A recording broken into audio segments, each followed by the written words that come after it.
Okay, guys, it's about, I'm not sure what time it is. I don't know what's going on with this time thing. As I tell you, with that Mandela effect, I never know what time it is. Even when the time on the phone says that time or the date, that is usually not the correct time or date. They got me spitting again. But since these cities are so dead, I had forgot to load the video. When I was in New Orleans and they put me in that mental ward in New Orleans and kept me there for 30 days, they seemed every time they pick me up, they take me to a hospital. It's been 5 times they pick me up. I don't trespassing, but they want to take me to a mental ward. Like this one here in Dallas took me to a suicide ward. In New Orleans, they took me to another ward and a mental hospital. And the officers that picked me up, that was the first time I noticed that they had the gas chambers in the back seat of them police cars. But they took me to a mental hospital in New Orleans. And the reason they took me there because they said I was acting bizarre. Now, when they got me there, I asked them what was bizarre. Well, what do you mean these police brought me here because I was acting bizarre? I say, well, where are they? I want to know what do you mean acting bizarre? Well, the officer's not here. I said, well, what's their name? They didn't have no names for the officer. They didn't know, excuse me. They didn't know where the officers went. But I noticed at that mental hospital that it wasn't really a mental hospital at all. They had filled it like they did the one in Chicago, that the video I made about that murder ward. They had filled it with their own people. They weren't real patients. And so the same thing happened in New Orleans. There were a lot of things there that weren't actual patients. And I've been noticing, like I did in New Orleans, that a lot of these places, and I didn't see any, they have, in Tucson, they have a lot of bars and restaurants. And these hospitals seem to be places for them to eat too. Because I noticed in New Orleans where these things are supposed to be beds were actually tables. And upon close examination of these so-called hospital beds, there was blood spots around them. There were blood spots where they didn't clean up too good. And even behind the little dressers that they had, you could see there was dry blood. Now, that hospital bed that they had in New Orleans, that was really a table, they had the same hospital bed here in Dallas. I'm going to draw you a picture of it and show it to you later. How it's made. But they're not actual beds. And that hotel room I showed you in Tucson with that box that wasn't a bed either. Now, in New Orleans, they put me in a seclusion room. Supposed to be seclusion. Because I wouldn't take some medication. They kept, every day they wanted to give me a shot. But for no reason. They just, you need a shot today. Now, I'm not seeing any doctors like I didn't see in, here. Like I didn't see in, Chicago. Especially the last one where they took me out the park saying that I had defecated and, urine on myself. Now, the thing was, I'm in my tent. Why would you come and say, come out, is there any urine in your tent? If I'm in my tent, it don't matter what I'm doing in my tent. But they didn't find any urine, and clearly they knew I hadn't defecated on myself. They just make up lies. But in one in Chicago, the last one I went to in Chicago, this I guess a technician, whatever he was, to sign you in, that knew my name, that knew who I was, said, I know you're Pearline Jones. You've never met me before. And they hadn't found my ID. So how do you know my name? But they tried to get me later on for me to actually tell them who I was so they can have me the excuse to say, well, you told us. But I still didn't give them any identification. But they gave me a shot without seeing a doctor. And they put me in this seclusion room because I wouldn't take a shot in New Orleans. And I noticed in the seclusion room, it's all rubber. It's a rubber room. So there's no reason for blood to be all over the walls, on the floor, because you had to beat somebody pretty bad to get blood all over that rubber.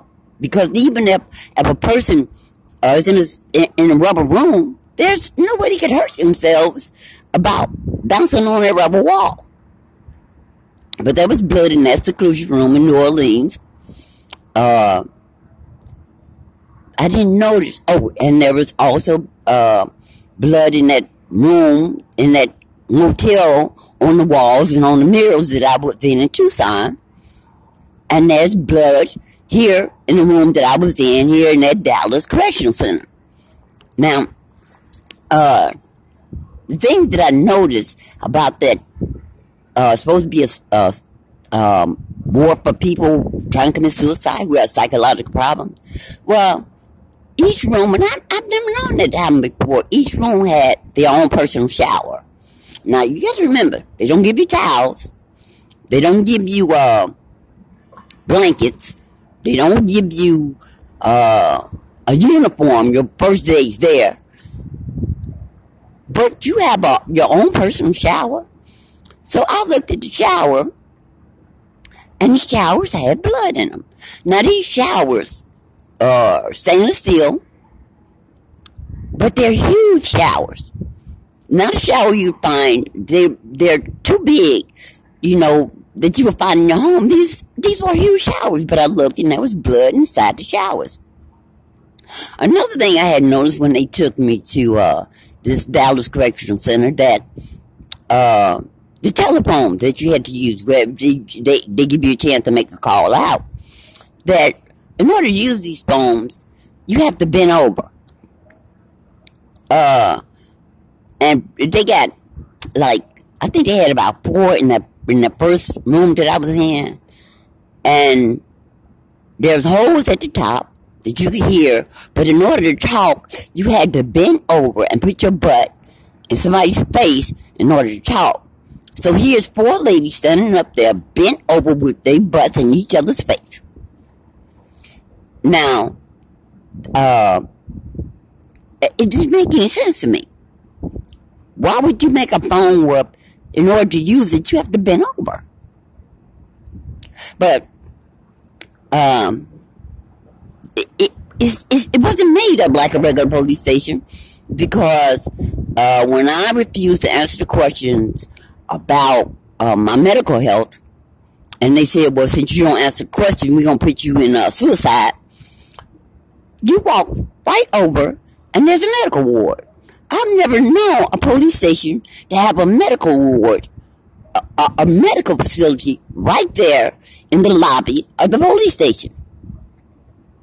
How did it happen? Well, if you leave the desk where the officers are, you walk right over to a lady sitting there with all the medical equipment, ready to sign you in psych. That's unbelievable. But they took me to this other room where the guy slammed my head. The officer slammed my head into that polyglass or whatever that was, and then slammed me to the concrete. Well, and that they put me in the room by myself. But on the outside of the room was some women, 5 women. They had enough space for 5 women to sit. And in that room, they had 5 of those telephones.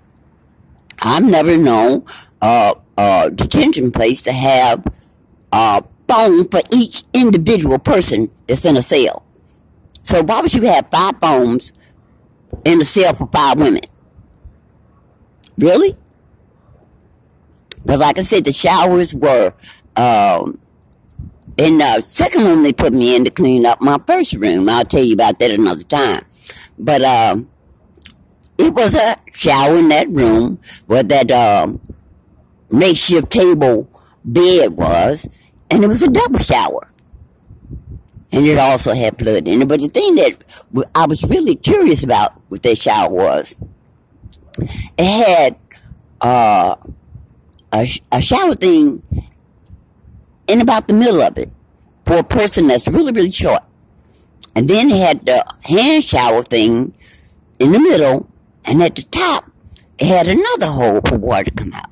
So why would a double shower that's only meant, because it's in a room for a single person, have a small thing in the middle of it about waist high, and then a hand shower, and then another sprayer at the top? And it also had blood in it. I don't know what the setup is that they got going here in this Dallas Correctional Center, but something is really strange going on here. Oh, did I leave anything about other details that I saw while I was there? But I'm telling you, I'm going to draw you a picture of those beds / table. I've seen them in Chicago, New Orleans, Tucson, and now here. So, they are eating up things in what's supposed to be hospital wards or mental health places and police stations, police detention centers. And I'm telling you, there's blood everywhere, just like in that motel room in Tucson, with blood on the walls, on the mirror.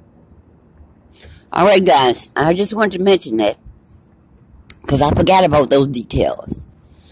But it's going to come out what those so-called showers are. Those big showers are with blood in them.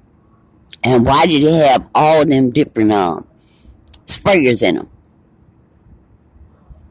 And why did each person have their own personal shower when they can't even get a towel? Alright guys, take care.